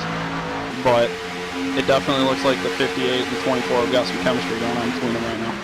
Yeah, you say that, but earlier in the race we saw the 73 actually go a lap down. He's sitting there in that 3rd position and that battling for 2nd, really underneath the 24, and he's steady pushing the 58. I think Jeremy Crandall might have be a spoiler in this race. Yeah, and Jeremy Crandall again is in the championship fight, so I'm pretty sure everybody inside of the top 5 right now is actually going for the championship. A lot of guys that are up front right now, they can see the checkered flag in their sights. They can see, glimpses of the championships in their sights as the season winds down. And, what better track to take advantage of a win and move on to the next round than Talladega. Yeah, one more thing about Jeremy Crandall. He is one of the smartest, best drivers at strategy I've ever seen in my 2 years of doing this. I do know that he was on the apron under those caution laps before we restarted, and I think he might be just inside, right on the number to make it all the way without stopping again. Going all the way without a caution from here would be amazing. I hope we do that, but if anybody can save enough fuel at any point in a run to make it to the end, Jeremy Crandall knows how to do it. And yes, he has a lot of real-world racing and race car experience down in Daytona. He works on many ARCA cars every single week. I think that's his day job. So he knows a lot about these cars, although these are Xfinity, but it would not surprise me at all. So Robert talking about fuel strategy is, you guys really think that fuel strategy is going to come play with a lot of these guys up there? To go? And it definitely will, because they're going down the pit road right now. Oh, yeah. I thought I heard these guys could go about 35 laps on the tank. I'm not sure if that's accurate or not, but they restarted with about 37 to go, like you said. Yeah, definitely. Well, if they actually have to pit, they're using. Yeah. You see cars pitting now, that's definitely going to open up to see what these front runners are going to do. Yeah, we talked about it at the beginning of the race too as well. When these guys are coming down pit road, like you see right now, you got to make sure you peel down with some other cars. It looks right now Nick Reynolds is actually, I believe, going to be the first one off pit road, bringing Jack Watts and Jeff T. Martin along with him. I myself would like to have a couple more cars than me coming off pit road, but 2 extra cars in yourself is better than just being alone. They'll have to check up and try to bunch up so they don't get super blown by when the pack comes by. Well, I can let you know one thing. I just followed the pit stop of the number 10 Nick Reynolds in that beautiful Southeast Motorsports over-the-top paints and designs Chevy Camaro. He was on pit road for exactly 3 seconds, gentlemen. 0 tires. He just got fuel, and he pitted with all of his teammates. So these guys knew they were going to be a little bit short. They pitted together. Hopefully they were able to come out together, and that could be the winning move for somebody on the Southeast Motorsports team. So you're a guy like Jeremy Crandall or Ray Richard or the 42. Are you going to pit, or are you going to try to save a little bit of fuel here, knowing that this is probably your best chance to get a win or move on to the next round? Well, if I'm a guy like Ray Richard right now, depending on where you are in the draft, it's really hard to save fuel at Talladega because you're not really off the gas a whole lot. I mean, you're wide open the whole way around the place. Now, the only real way that you can actually save fuel at the super speedway is if you're kind of where Ray's riding right now, got about a 2-car length gap to whoever's ahead of you. You can kind of afford to run 3/4 throttle throughout the whole run, and you can probably save, I'd say, a lap and a half to 2 laps of fuel that way. But the way they're running right now, I don't think they'll be able to get into a 2-lap window. So yeah, I definitely expect to see these guys come down pit road before the race is over. The only matter is when they're going to do it. Exactly. Nick Reynolds pitted, compared to these guys, pitted really early, so that could just be a short pit strategy right there. Yeah, it could be. Another thing is, looks like we do have another new leader. If I'm not mistaken, Tim B. Cox had the lead there a lap ago. Yeah, you're correct. Coming to the line, he's going to have a whole car length lead over top 24 car. Yeah, there's a couple new faces coming to the front right now. We're going to start seeing these comers and goers. Who's going to start coming to the front when the pay window is open? And we're going to see the guys that have kind of faded. Maybe they've burned their stuff up or gotten their engines a little too hot and starting to lose a little power. Start dropping to the back. Going back to pit stops real quick, and Nick Reynolds and the other guys that he pit with, I believe Jack Watts came down with him as well. We were talking about before the race how treacherous pit road can be when you pit with a big pack of cars. Maybe those guys were just trying to play it safe, knowing that they were going to end up having probably a pretty decent finish as we got some more cars peeling off pit road right now. Oh, big time contact getting on pit road. Going back to what I was saying, maybe those guys were just playing it safe, trying to not have, contact getting on the pit road like we just saw. Yeah, I'm following the 24 star guys of Eric Stanford in the ES Billiards Mustang GT. We're going to see what he's doing on pit road. He slides to a stop. Looks like he is taking 0 tires. Looks like 3.5 seconds of fuel for Eric Stanford. He's out. Yep, William Moore, your past race leader, now just leaving pit road. I believe he's going to win the race off pit road. He's dragging everybody else along with him. Now we were saying him and the 24 have been working really well together, and lo and behold, they're leaving pit road nose to tail. So I would not be surprised to see those two team up and try to run down these leaders as pit stops cycle through. Yeah, we're just going to leave the 2 Fords of Jeff Ford and Josh Bonwell in 1-2 right now. And I see a lot of guys pitting. I'm kind of surprised none of these guys have hopped on the advantage to pit with just over 10 to go. Yeah, well, this track's big enough. You can get away without, usually going a lap down like you will any other place during green flag pit stop. So if we were at any other track where you can put guys a lap down when they pit and, maybe get lucky and catch a yellow and trap them a lap down and, get a big time advantage when it comes to pit strategy. Yeah, I gotta say I'm with you, Ryan. I'm kind of surprised that these guys haven't taken the advantage to come down yet, and when they do, I think it'd be even a bigger advantage if they could possibly get this whole pack to pit with them. Yeah, they were able to get this whole pack to pit with them, and they all came off pit road like this. It's going to be tough for those guys that short pitted to catch back up with them. Oh, big time. Yeah, right now we do have Jeffrey Ford, another new leader. He's in that 246 Ford Mustang. It's the Ford Entertainment Group. Mustang GT is in the lead now. Directly behind him, we talked about him before, earlier, Josh Bonwell on that number 56, a Ford Mustang GT. He's in second. Behind him, we have Tim B. Cox, led a few laps just a few minutes ago. Is on the outside here. We got a huge run by the 15 of Jeff T. Martin, the 66 of, I think, is that Jack Watts? They come off pit road. That's amazing they're able to pass on this car. It sounds like from some of these drivers that some of these drivers in the lead pack are coming in. I heard the 42 come to the radio and the 56 saying they were coming in this time by. So we'll see how many come in. Yeah, it looks like the 246 is coming down. Sorry, go ahead, Ashton. There'll be 3 cars here. It's going to be Jeffrey Ford as well. Yeah, Jeffrey Ford, Josh Bonwell, and the 42 of David Wright. We haven't talked about him a whole lot tonight. I'm going to follow him down pit road real quick and see exactly what he does on pit road. He slides that number 42. Beautiful triad computer works to a stop. 2.5 seconds of fuel. Maybe that, if not anymore. And he's off no tires, as well as the 246 Jeffrey Ford's off pit road. He also got no tires. So amazingly, none of these guys in these last pit stops. Josh Bonwell is spinning the tires coming out of pit road. He might have taken 4 seconds of fuel. It's going to be a crazy strategy to see who gets back to the lead. It looks like we have a lap car. Anybody else still out there who has not pitted yet? Sorry. Yeah, actually the top 4, we almost had a lap car of the 66 try to pinch the 19 car. That almost caused a wreck right there. The 19 car had to back out of it. But yeah, it seems like your top 4 drivers right here. You got Tim B. Cox, William Davis, Gary Sexton, Ray Richard. They haven't pitted yet, so it's definitely going to be interesting to see what these 3 drivers can do. Now Ray Richard, he's been running in the back of these packs all day long. or not all day long, but all this run. So he's going to be the best one on fuel here. So I would expect to see him be the last one to pit. You know, I didn't check, but the last restart, a lot of these drivers can pit with 1 to go coming to the green. Did we see anybody coming to the pits with 1 to go that could have gotten that extra lap of gas?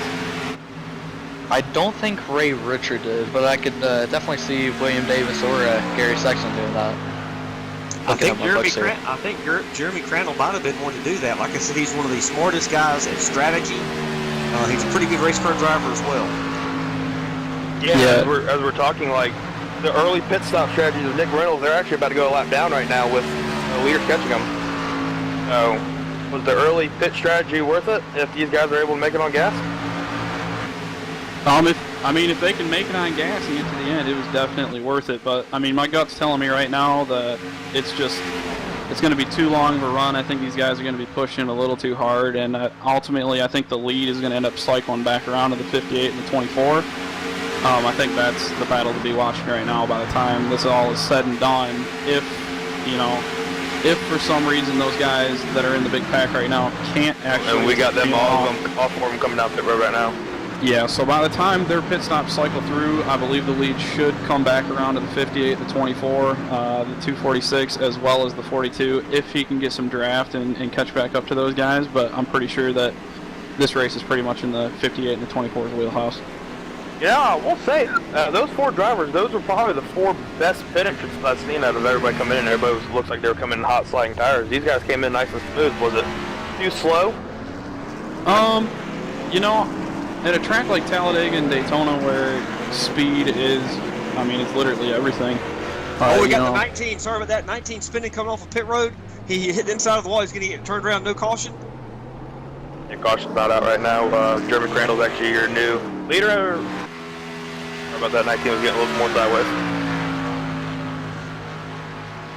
Yeah, Jeremy Crandall's your current leader right now, and he's by himself doing some qualifying laps, so.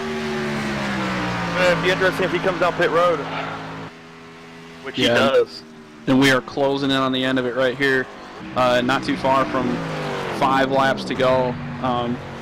I definitely think by the time this is all said and done, the 58, the 24, and the, I believe it's the 246 are going to be the guys to watch by the time everything cycles through. Apparently you want to have the last name Ford, or you want to be in a blue oval to be successful in this race, late in the going. Looks like those Fords are really going to be tough to beat. Yeah, I got a quick question. Gary Sexton is running second. William Davis is running fourth. Actually, that'd be probably first and second now. And they were able to keep the lead. But they got a huge run coming behind them. Like you just said, William E. Moore got ahead of his team. Eric Stanford right behind him. Right behind him, Jeffrey Ford. They're going to have no problem getting around the 17 of Gary Sexton and the 11 of Will Davis. Yeah, I think. Go ahead, Ron. I'll say definitely, but right now they're kind of at an advantage too. They can get right back in their draft and do the same thing that they just happened to them. They can get a good run, especially if coming down with just a handful of laps to go. They can still have a chance to fight for this win. Yeah, that's true. Just as we're talking about that, now they're getting down to the end of it, and we're pretty sure that, assuming this thing goes green to the end, getting down to the end of it, the winner's probably going to come out of this pack we're watching right now. When is the right time to duck out of line and try to make a move? Do you want to wait until you're coming off turn 4 to try to make a move, or do you want to try to, put something together a lap early with somebody else behind you and try to get a big run, or what kind of seat do you guys want to be in? I'm going right now, man. They're going right now. Yeah, if it was in the Cup car, definitely right now. In these cars, the way that the draft works, I would probably have to say coming out of turn 2 on the last lap. I just think these cars, they have such a good stuck up in the draft. Anything can still happen on the whole lap. Yeah, and just as you say that, we see Jeffrey Ford in the 246 getting a huge push from the 11 car of William Davis, followed by Gary Sexton. Things are really getting down to the wire right now, and it looks like Jeffrey Ford's seeing, the pay window open and he's seeing checkered flags in front of him. That's the thing, though. They're going to have to stay hooked up on the top if they want to really get a good run down the backstretch. Yeah, they definitely got to stay single file, and they're not doing that right now. That allows the 58 of William Moore to retake this lead, if not momentarily. And all 5 of these guys are racing to get in the chase, correct? We're racing to the next round? Yeah, win will put you automatically in the next round. and the next round will drop from 20 drivers to 16. So this race at Dover, the last 4 of the 20, as far as points go. Yeah, they're 3 wide. They didn't need Jeffrey Ford. They're going to go to the top. Yeah, I know, sorry about that. I know Will Davis in 11 and the 17 of Gary Sexton are definitely teammates. And Gary Sexton started from pit road in this race, was at least 1 lap down. Look at him right now fighting for the win. Yeah, these guys are Garrett from the start. That was a bad move. Yeah, you got to wonder, though, was the 11 car, I mean, he gave the 246 a hell of a shot coming off of 2 a lap ago. Did he push him so hard that he got his engine hot? And just as I say that, we're 3 wide for the lead going down the Talladega Superstretch right here.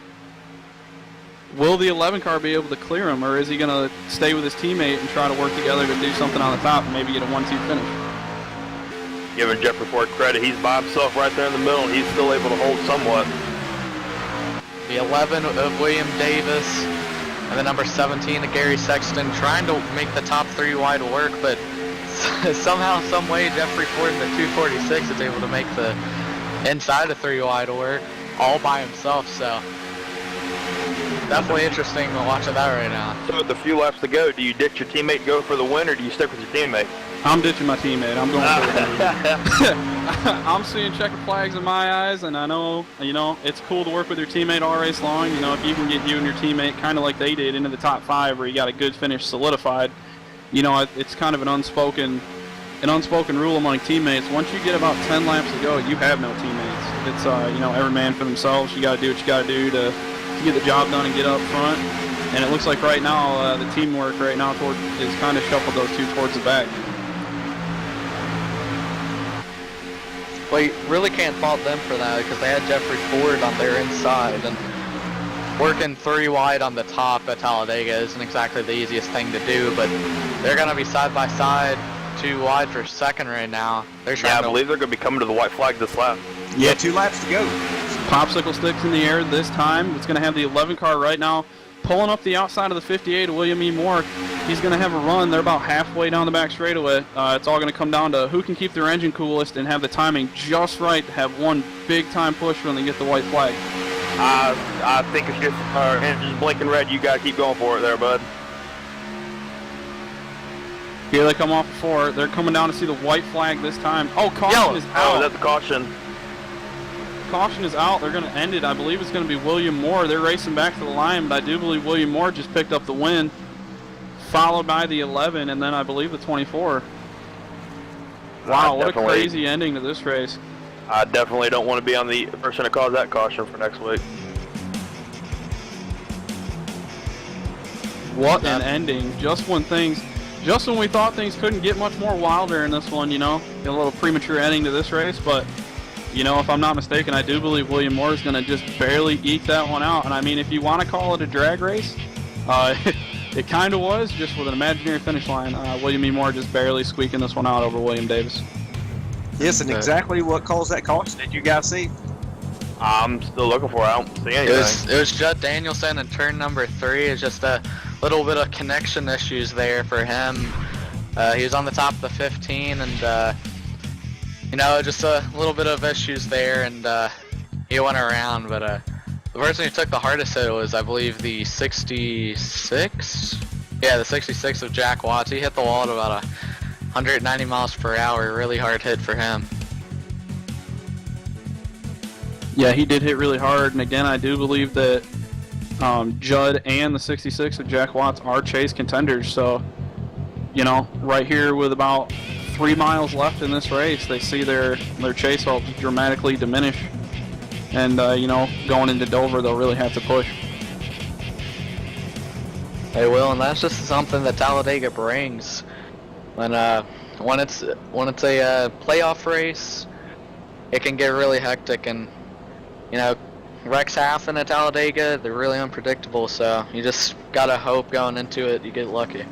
Well, it was a crazy race, but as they go across the finish line, William E. Moore is going to pick up the W and punch his ticket through to round number 2 at Dover. Following him in second is going to be William Davis in the 11th, Eric Stanford in the 24 coming home 3rd, Gary Sexton in the 17 coming home 4th, and Jeffrey Ford in the 246 is going to round out the top 5. Josh Bonwell will come home 6th in the 56, Nick Reynolds will come home 7th in the number 10. David Wright will come home 8th in the 42. 9th place will go to the 19 of Tim B. Cox, and 10th place will go to our buddy Ray Richer in the number 44.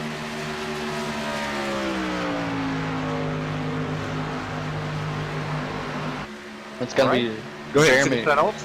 That's going to be Jeremy Crandall coming home 11th, 12th, Jeff Martin, 13th, Sean Kalist, 15th, or 14th actually, is going to be Mark McFadden, 15th, Jack Watts, 16th is going to be Judd Danielson, 17th is going to be Shane Parrish, 18th going to be Mark Jackson, 19th Curtis Young, 20th Wesley Whitfield, and rounding out the field, Kyle Kramer, Joe Johnson, Andrew Kessler, James Sombeek, Donald Stewart, and Russ Coe. And then in 27th, it's Stanley Rude. Well, the 58 car is going to burn it down on the front stretch right here, right in front of the grandstands. Congratulations to William E. Moore on picking up the win here and solidifying himself a spot in the next round. Yeah, I tell you what, that was an incredible race. It looks like right now I have caught up with our third place finisher. That would be Eric Stanford. Eric Stanford, this is Robert, Ashton, Ryan, and Tanner in the All-Pro Broadcasting booth. You got a copy? Yep, got a copy. I tell you what, you did a great job tonight. You brought that thing home third. I know you wanted to win. You led a lot of laps. You were up front all race long, Eric, in that beautiful ES Billiards machine. Tell us how your race went. Yeah, it was good. We just tried to stay in the back there at the beginning. Just trying to avoid all the racks. They ended up doing it. Got us up front for the end. Well, one thing is for sure, you have a good points day. I know when you want to win and you're that close, that's the last thing you want to hear somebody say. But if you're looking at the big picture, you get through Dover, probably don't even have to finish in the top 10, and you're definitely easily going to transfer to the next round. So congratulations. Who would you like to thank, Eric? Thank our sponsors, ES Billiards. Thank my wife for putting nothing to do with all this. She gets kind of annoyed sometimes, but she gets over it. Yeah, I understand. I tell you what, we all got to give a lot of credit to our wives and girlfriends, better halves, for letting us do this. Appreciate it again, Eric. Congratulations. Have a great weekend, and we'll talk to you soon. Thank you. And now, I think Ryan Hill has caught up with our second place finisher, Will Davis. Yes, sir, I have. Will Davis, driver number 11 Chevrolet Camaro. You were working with your teammate there, Gary Sexton, for the last few laps there, and just unfortunately coming to the white flag, had a caution. How was your race tonight? It's pretty good. We had quite a few teammates who were all together most of the night. We had some issues later on and throughout the race. But for the most part, we stuck together and had a pretty good strategy, and it worked out pretty well, obviously. I hated it had to end on a caution. I think me and Gary could have probably got a 1-2 or at least a 1-3. It would have been an interesting finish for sure. Right. Well, second place, not guaranteed going into round 2, but, definitely good points going into Dover, so all you have to do is get a good finish there, and you'll be moving on to round 2. With that said, is there anybody else you would like to thank for tonight's race? Yeah, I think my sponsors, Owens Well Service, Dress Capital Productions, obviously my teammates, Joe, Tim, Gary, and Blake. We all had a pretty good week, fun week. I thank my father-in-law for watching, my wife, my son, and yeah, it's a pretty good day. Biggest thing was points. That's what we came after for, and that's what we got for the most part. I think most of us got top 10s or whatnot, so it's pretty good. I understand. Well, thank you for the interview, and, good race tonight, and I think Tanner has caught up with our race winner. Take it away, Tanner. Hey, William, this is Tanner up in the booth, man. First off, congratulations. I believe this is the second time, in only the couple races that I've been able to call. This is the second time I see you win, man, so good job. You got Air Force on the car tonight, and you're definitely flying, no pun intended. How did you get up front tonight, and, how do you feel about going forward into Dover? We're really looking forward to Dover. I put in a lot of laps in qualifying to get up front, but it was kind of the team decision. We were going to fall back. Once I got back to about 5th, I decided to go ahead and pull out and go back there and play it safe, which worked out because I think we may have ended up getting caught in some of those incidents up front. But all in all, we were fast, man. It's one of those places, it's a crapshoot. So you got to pick your friends wisely. I did that pretty well with Judd Danielson, Eric Stanford there. They definitely helped all night. I think we ran the lines really well. We made sure the draft was taken care of on all angles, and we got a win. That's good stuff. Yeah, we were definitely talking up in the booth. We noticed that you and the 24 seemed to be working together really, really well. Speaking of working really well, is there anybody on that car you want to say thank you to tonight? Just always a shout out to the Air Force. They've done me well. If it wasn't for them, I couldn't have this rig and everything I got going on now. Shout out to my wife, Angelique, for letting me do this every Thursday, because she wasn't understanding of it, then I definitely wouldn't be.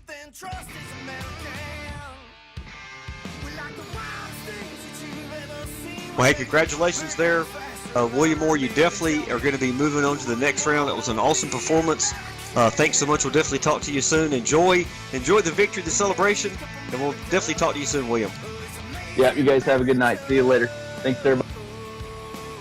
All right, Ashton, what are your takeaways from the race? That was a fun race. We saw a lot of really good action out there, a lot of 3 wide early on. Had good green flag pit stops that worked out pretty good. Just overall a really good race. All right, Ryan, how about your take? Yeah, definitely. Add on what Ashton said. A lot of these drivers were going for it really early in the race, and they kept going through it. It was a really good race. Definitely opens my eyes up going into next week, see what we can do. Especially I'm racing against 2 of the guys that I'm talking to and work with tonight. So definitely going a good race tonight. Make sure y'all tune in next week too for us Cup guys to see what we can do.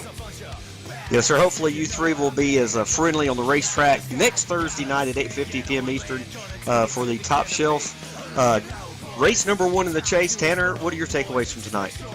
My takeaways from tonight, man, what a race. Battle of attrition all night long. Really a battle of survival all night long. I think that's going to be something that a lot of these guys are going to have to, they're really going to have to, look after themselves for as this chase goes on. They're really going to have to figure out how to be consistent, maybe not so much to have winning speed, but to have consistency through the rounds, to kind of get yourself through on points, I think is going to be the way to go. If you can get up and get a win, it's going to be super beneficial to you, but you're definitely going to have to be consistent. I think if you're a guy like Curtis Young or a guy like Kyle Kamer that is in the chase, that was seated really good coming into the night, and leaving tonight is going to be kind of difficult going into Dover. I think guys like that are going to have to go into Dover and really, really push the envelope to make the cut. Yeah, I appreciate it, Tanner. I tell you, I want to thank both Tanner, Ashton, and Ryan Hill, 3 of our greatest drivers in the Domino's TYJ Racing League. They're also great behind the mic, as you can tell. We couldn't have done this without them tonight, and we do have a quick update. The winner of the free pizza, we have Cindy Thomas from Charlotte, North Carolina. She took William A. Moore back around 9:17 p.m. tonight, so she'll be taking advantage of that 3 topping free pizza from Domino's. Again, we want to thank Michael D'Amico with All Pro Broadcasting. You have been watching the Pad 250. Stay tuned for next week, Wednesday night. You don't want to miss our opening round in our Dented Fender Truck Series. It is going to be at New Hampshire. There's going to be a lot of dented fenders, a lot of trade and paint, and you don't want to miss them. So for Michael D'Amico, Ashton Crowder, Ryan Hill, Tanner Tallarico, this is Robert McFarland. Fans, thank you so much, and we will talk to you soon. Have a great weekend. They don't do it for the money, they do it for the country. It's not about the fame, they do it for the USA. They don't do it for the money, they do it for the country. It's not about the fame, they do it for the USA. They don't do it for the money, they do it for the country. It's not about the fame, they do it for the, they do it for the, they do it for the USA.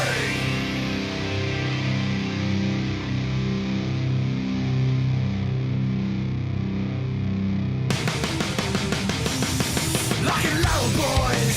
Time to explode, boys. Make sure you get home, boys. They got your back, the pride of the fleets, the pipe swinging from men of the U.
Bye.